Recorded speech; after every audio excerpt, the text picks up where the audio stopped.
Praise the lord. సహోదరుడు భక్సింగ్ గారి అనుభవములు దేవుడు తనకు బయలుపరిచిన దైవ మర్మములు. లోకమును దాని ఆశయు గద్దించిపోవచ్చున్నవి, కాని దేవుని చిత్తమును జరిగించువాడు నిరంతరమును నిల్చును. 1 యోహాను రాసిన పత్రిక 2:17. నీవు దేవునికి లోబడగోర్చున్నావని నీ ప్రియులు విని ఏడవనారంభించిన సందర్భంలో నీవు దేవునికి అవిధేయుడు కాలేదా? సత్యము చెప్పుము. ఇందువలనే అనేకులు దేవుని సేవ కొరకైన పిలుపునకు విధేయులు కాలేరు. ఇదే రీతిగా వేరొక స్థలమునకు వెళ్ళమని దేవుడు కోరినప్పుడు అనేకులు వెళ్ళ నిరాకరించిరి. కొందరు బాప్తిస్మం పొంద నిరాకరించిరి. వారి నుండి దేవుడు కోరిన దాన్ని కొందరు ఆయనకి ఇయ్యలేదు. ప్రియుల కన్నీరు అవిధేయతకు హేతువాయును. మరియు ప్రభు నీతో మాట్లాడి నిన్ను గద్దించవలసి వచ్చెను.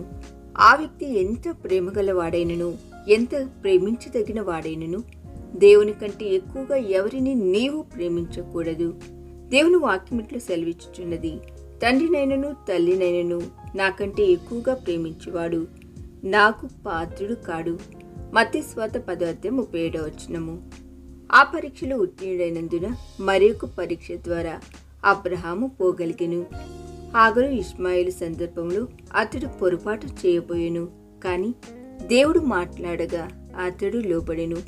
ఆ పిమ్మటి 22వ అధ్యాయంలో చాలా తీవ్రమైన పరీక్ష వచ్చెను. ఆదికాండం 22లోని సంభవముల సందర్భంలోనే దేవుడు 9వ మారు అబ్రహామునకు ప్రత్యక్షమాయెను.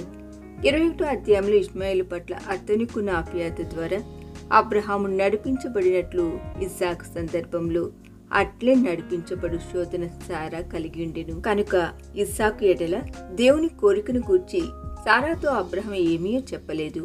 వారు ఏమేమి తలంచుచుందురో, ఏమేమి అనుచుందురో ప్రతి విషయమును తమ భార్యలతో తప్పక చెప్పవలని కొందరు భర్తలు తలంచుదురు. కొందరు దైవ సేవకులు ఈ రీతిగా తమ పనిని పాడు చేయుచుందురు. సంఘ విషయములన్నిటినీ తమ భార్యలతో చెప్పుచుందురు. బలహీన మనసు గల భర్తలు ప్రతి విషయమును తమ భార్యలతో చెప్పుచుందురు, మరియు భార్యలు ప్రతి చోట దానిని చాటించుచుందురు. ఈ రీతిగా దైవ సేవకుల భార్యలు తమ భర్తల యొక్క పరిచర్యను చెరుపుచుందురు.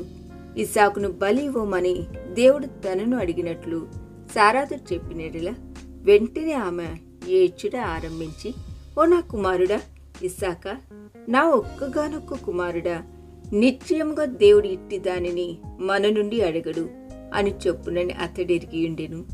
కనుక పరిశుద్ధాత్మ ద్వారా నడిపించబడి ఆ సంగతిని గూర్చి సారాతో ఏమీ చెప్పకనే అబ్రహాము ఇస్సాకుని తీసుకుని పోయెను.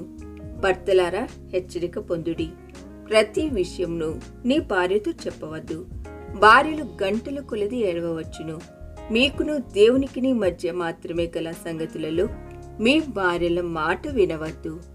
దేవుని చిత్తమునకు ప్రథమ స్థానమియ్య నేర్చుకొనుడి. ఈ దిన ధ్యానము మనందరి ఆత్మీయ జీవితమునకు ఆశీర్వాదకరముగా ఉండునుగాక.